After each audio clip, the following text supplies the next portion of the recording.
السلام عليكم، مرحبا بكم في قناتي عالم بشرى. كتمنى الاشتراك وتفعيل الجرس باش دائما توصلوا بجديد وشي وتعليق من عندكم كتشجيع. في هذا الفيديو غادي نشارك معكم طريقه عجن الخبز ديال الدار لطريقه سهله. المهم اول حاجه كنحتاجوا واحد القصريه اللي غادي نعجنوا فيها. كنديروا بالنسبه لهذا القياس اللي دايره على يعني قليل ماشي كتير وعلى حسب عدد الاشخاص. هنا درت انا جوج زلايف ديال الفورص اللي غربلتهم كيف ما كتشوفوا. من بعد درت زلافه ديال القمح كيف ما كتشوفوا تا هو غربلته. دقيق القمح كامل. ممكن ديروا فينو، المهم على حسب اللي متوفر عندكم. الى هنا درت جوج زلايف ديال الفورص، درت زلافه ديال القمح. بغيتو تضبلوا المقادير كتضبلوهم. من بعد درت شويه الملح.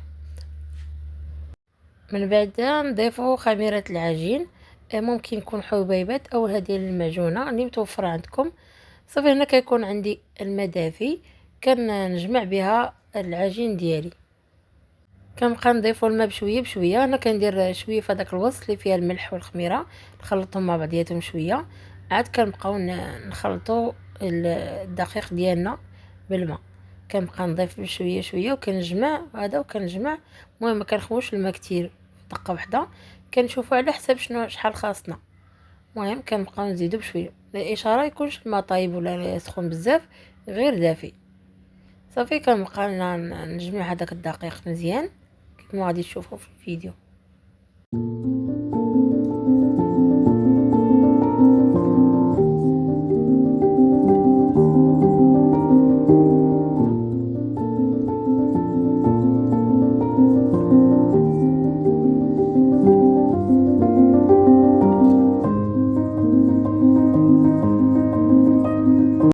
من بعد ما كنجمع العجين ديالي كنعطيها تدليك مزيان كيف ما كتشوفوا. ضروري خصنا ندلكو العجين ديالنا باش يجينا الخبز مزيان.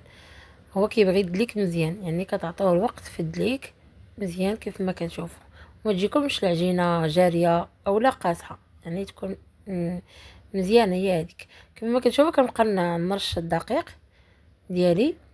ممكن ديروا الدقيق مع الفورص، ولكن المهم انا كندير هنا غير الدقيق الكامل صافي. ممكن نجمع بها العجين. صافي كنقسم العجين على حسب شحال من كره بغيت. ممكن تقسم على جوج، انا قسمتهم على 4. درت خبيزات صغارين صافي كنشكلهم على شكل كره كيف ما كتشوفوا.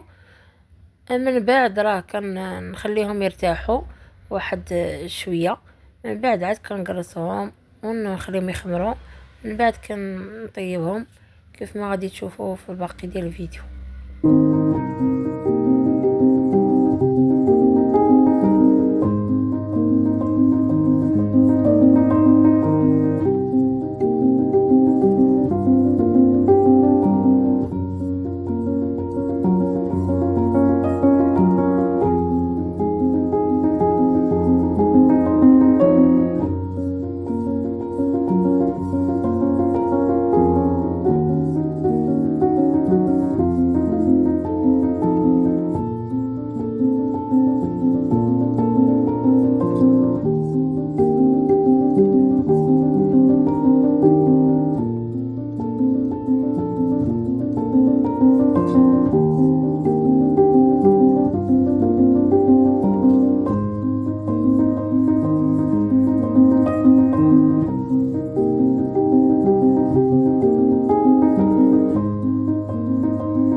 من بعد ما خمروا ليا غادي نديرهم يطيبوا.